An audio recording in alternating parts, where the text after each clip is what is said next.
Mexico is feeling the wrath of a powerful drug cartel. This morning, American tourists desperate to leave Mexico. The threat of violence continues to loom across Mexico. Violence has broken out in several cities across Mexico.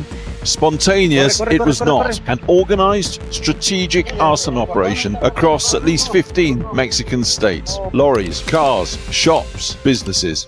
It started quietly. No global headlines, no presidential speech broadcast worldwide. Just a military operation deep inside western Mexico. Then suddenly, highways burned.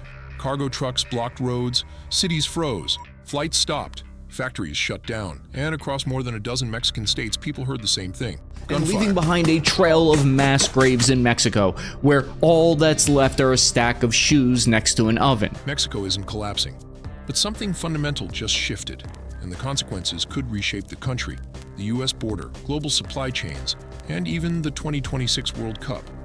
Because Mexico didn't just arrest a cartel leader, it killed one of the most powerful drug lords on earth. And history shows that in Mexico, removing a kingpin doesn't end violence, it multiplies it. On February 22, 2026, Mexican military forces launched a high-risk operation targeting Nemesio Oseguera Cervantes, better known as El Mencho, leader of the Jalisco New Generation Cartel, CJNG. He wasn't just another criminal. He was the architect of one of the most militarized cartels ever created, a man with a $15 million bounty on his head. And when Mexican forces finally killed him during a coordinated raid supported by intelligence cooperation with the United States, officials called it a historic victory against organized crime. But within hours, victory turned into chaos. Roadblocks appeared almost instantly. Vehicles were hijacked and burned across multiple states. Shootouts erupted. National Guard bases were attacked. At least dozens of soldiers and cartel members died in retaliatory violence that spread across western Mexico. Entire regions entered what locals described as a code red situation. Businesses closed, public transport stopped, schools shut down. Even multinational companies paused operations, including a Honda plant near Guadalajara, as violence made normal activity impossible. This wasn't random violence. It was strategy. Here's the paradox few outside Mexico understand. Cartels behave less like gangs and more like corporations. When the CEO disappears, the company doesn't die, it fractures. Experts have warned for years that removing cartel leaders often triggers internal wars as lieutenants fight for control, territories shift, and rivals move in. The result? Short-term explosions of violence. And that's exactly what Mexico is experiencing now. The death of El Mencho created a power vacuum inside one of the world's most aggressive criminal organizations, and everyone wants the throne. Mexican President Claudia Sheinbaum has expelled more than 100 convicted drug kingpins to the U.S. to appease rising demands from Donald Trump, who pressured Sheinbaum to allow American military forces in the fight against drug gangs. This operation wasn't just about crime, it was political.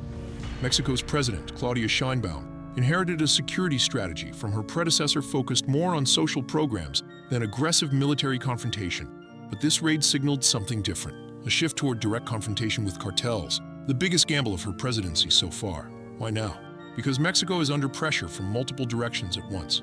Rising cartel power, U.S. political pressure over drugs and migration, economic risks tied to instability, global scrutiny ahead of the 2026 FIFA World Cup. The government needed to show control. Instead, it triggered a national stress test. So this right here, Mexico and the United States working together to get rid of these cartels, is nightmare news for the bad guys. The consequences reached far beyond crime scenes. Tourism slowed, manufacturing paused. Insurance companies warned that cartel violence could damage Mexico's economic stability. Factories across global supply chains suddenly faced uncertainty. And that matters because Mexico has become one of the most important manufacturing hubs in the world, replacing China in many industries through nearshoring. When violence disrupts Mexico, it doesn't stay local, it ripples globally.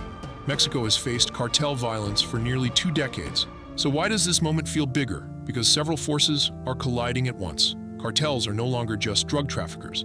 Modern cartels control fuel theft, extortion networks, migration routes, local politics, logistics corridors.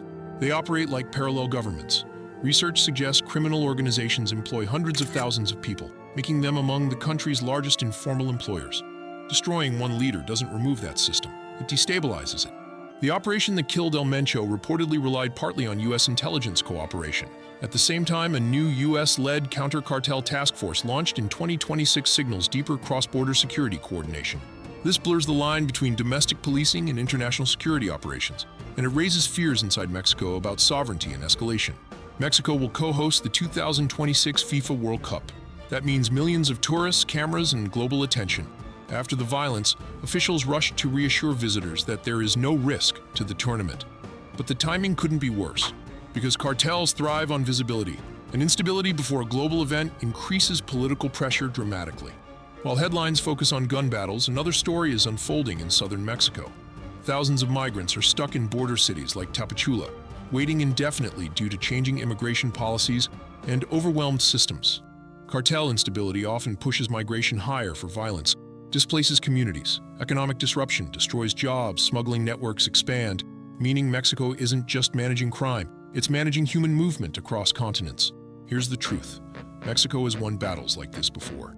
And each time, violence temporarily spikes. Why? Because cartels regenerate faster than governments can dismantle them. Studies show arresting or killing members reduces only a small fraction of criminal activity unless recruitment stops. New recruits replace losses. Younger leaders rise. Organizations evolve. The war resets. After El Mencho's death, many Mexicans didn't celebrate. They prepared. Families stocked food. Businesses closed early. Communities waited for retaliation. Reports described overwhelming fear, spreading as attacks unfolded nationwide. Because ordinary citizens understand something outsiders often miss. The most dangerous moment isn't when a cartel is strong, it's when it's wounded. 3 possible futures are emerging. Scenario 1, fragmentation war CJNG, splits into competing factions causing months or years of localized violence. Scenario 2, rival takeover. Other cartels expand into weakened territories, reshaping Mexico's criminal map. Scenario 3, state advantage. The government capitalizes on instability to weaken organized crime permanently. History suggests the first 2 are more likely, but this time there's a wild card. The 2026 operation marks one of the most aggressive moves by Mexico's government in years. It shows willingness to confront cartel leadership directly again. But analysts warn that without economic reform, youth opportunity, and anti-recruitment policies, military victories alone cannot end cartel power. Because cartels don't survive through violence alone. They survive through opportunity gaps. Where legal systems fail, illegal ones hire. What's happening in Mexico right now isn't just a national crisis. It sits at the intersection of global drug markets, migration flows, international manufacturing, U.S. politics, global sporting events. The killing of one man triggered unrest across 20 states, hundreds of roadblocks, and economic disruptions felt worldwide. That's not just crime, that's systemic instability. Mexico isn't falling apart, but it's entering another turning point. A moment where government authority and criminal power are renegotiating control, violently. For now, authorities say order is returning, roadblocks are clearing, businesses are reopening, officials promise stability. But beneath the surface, a question remains unanswered. Did Mexico just weaken the cartels, or begin the next chapter of the war? The silence after the gunfire, the waiting, and the knowledge that someone new is already rising to replace the king.